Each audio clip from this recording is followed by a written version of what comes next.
Hello everyone and welcome back to another video from Gameplay Classic.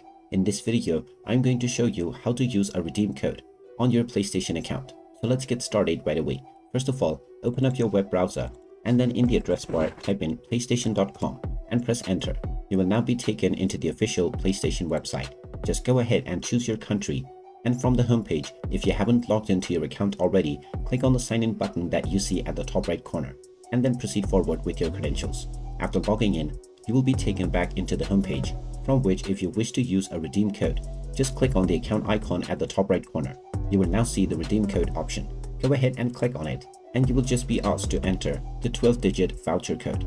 Go ahead and type it in within the voucher code screen, and then click on the continue button. And once your redeem code has been verified, you will get your reward within your account right away, and you will now be able to redeem whatever reward this code has to offer. And there you have it. That is how easy it is to use a redeem code on your PlayStation account. If you find this video helpful, make sure you hit that like button and subscribe to our channel if you haven't done so already. Also ring that notification bell to never miss another update from us. Thank you for watching, and I will see you again in the next video.